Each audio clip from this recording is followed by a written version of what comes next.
Assalamualaikum warahmatullahi wabarakatuh. Saya Muhammad Rafael Lambang dari kelompok 2 ingin mempresentasikan tentang balance scorecard. Yang dari kelompok kami beranggotakan dari saya Muhammad Rafael Lambang, kedua Muhammad Ilham, ketiga Junarisa Mahesa, keempat Salwanul Hakim, yang kelima ada Yusuf Purwonugroho.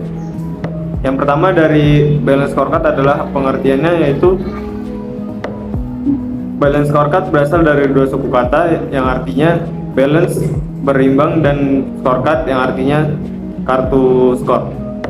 Pada awalnya balance scorecard atau disingkat BSC digunakan untuk memperbaiki sistem pengukuran kinerja eksekutif. Dengan BSC perusahaan jadi lebih tahu sejauh mana pergerakan dan perkembangan yang telah dicapai. Dengan adanya BSC sangat membantu perusahaan untuk memberikan pandangan menyeluruh mengenai kinerja perusahaan. Agar kinerja lebih efektif dan efisien, dibutuhkan sebuah informasi akurat yang mewakili sistem kerja yang dilakukan. Balance scorecard memberi perusahaan elemen yang dibutuhkan untuk berpindah dari paradigma selalu tentang finansial menuju model baru yang mana hasilnya balance scorecard menjadi titik awal untuk review, mempertanyakan, dan belajar tentang strategi yang dimiliki. Balance scorecard akan menerjemahkan visi dan strategi ke dalam serangkaian ukuran koheren dalam 4 perspektif yang berimbang. Sistem BSC bertujuan untuk memberikan pandangan yang lebih komprehensif kepada para manajer dengan melengkapi ukuran finansial melalui metrik tambahan yang mengukur kinerja di berbagai bidang. Bidang-bidang tersebut adalah kepuasan pelanggan, inflasi produk, dan lainnya. Baik, selanjutnya adalah karakteristik dari BSC. Agar lebih mudah untuk memahami apa itu BSC, sebaiknya kita mengetahui visi dan misi dari BSC itu sendiri, di mana strategi ini digunakan untuk menjabarkan strategi perusahaan ke dalam operasional perusahaan seperti parameter kinerja. BSC adalah strategi yang memiliki 4 karakteristik. Yang pertama adalah komprehensif. Karakteristik dari BSC yang pertama adalah komprehensif, di mana karakteristik ini memperluas perspektif yang ada di pengukuran kinerja. Perspektif yang awalnya hanya dari sisi pelanggan, proses bisnis perusahaan, serta pembelajaran dan pertumbuhan, kini melahirkan perspektif lain, yakni dari sisi data keuangan. Pasalnya, informasi tentang data keuangan perusahaan akan membuat perusahaan memiliki persiapan berbagai rintangan dan resiko bisnis. Selanjutnya ada koheren.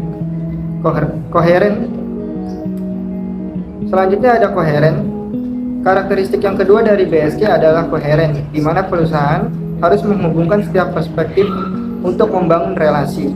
Selain itu, setiap sasaran yang sudah ditetapkan dalam perspektif yang bukan data keuangan, maka hal tersebut harus memiliki hubungan yang sistematis dengan data keuangan.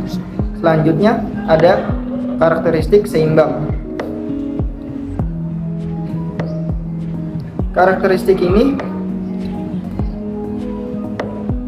Selanjutnya ada karakteristik seimbang. Strategi ini memiliki karakteristik yang seimbang. Pasalnya, proses keseimbangan antara perspektif dan BSC yang dihasilkan oleh sistem perencanaan strategi lah yang bisa menghasilkan kinerja data keuangan di mana hasilnya bersifat jangka pendek. Selanjutnya, terukur. Karakteristik BSC yang terakhir adalah bisa mengukur sasaran strategis yang dinilai cukup rumit untuk dilakukan pengukuran. Pasalnya, data terkait sasaran strategi di perspektif pelanggan, proses bisnis perusahaan, hingga pembelajaran dan perkembangan adalah sebuah sasaran yang tidak mudah terukur.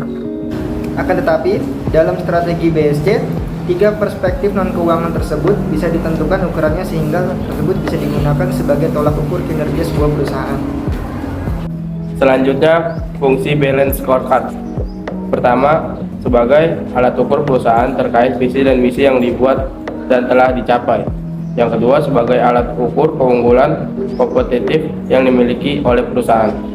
Yang ketiga, sebagai panduan strategis untuk menjalankan sebuah bisnis. Yang keempat, sebagai alat analisis efektivitas strategi yang digunakan. Yang kelima, memberikan gambaran pada perusahaan terkait SWOT yang dimiliki. Yang keenam, sebagai alat key performance indikator perusahaan. Yang ketujuh, menjadi feedback terhadap stakeholder perusahaan. Yang kedelapan, sebagai alat komunikasi, informasi, dan sistem analisis pembelajaran perusahaan. Selanjutnya ada manfaat dari balance scorecard. Yang pertama yaitu perencanaan strategi yang lebih baik dan terstruktur. Dengan balance scorecard, perusahaan bisa merancang kerangka kerja yang kuat untuk membangun dan mengkomunikasikan strategi.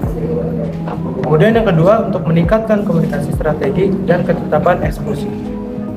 Adanya gambaran strategi secara menyeluruh dan saling terkait tentu membuka peluang bagi perusahaan untuk mengkomunikasikan strategi secara internal dan eksternal.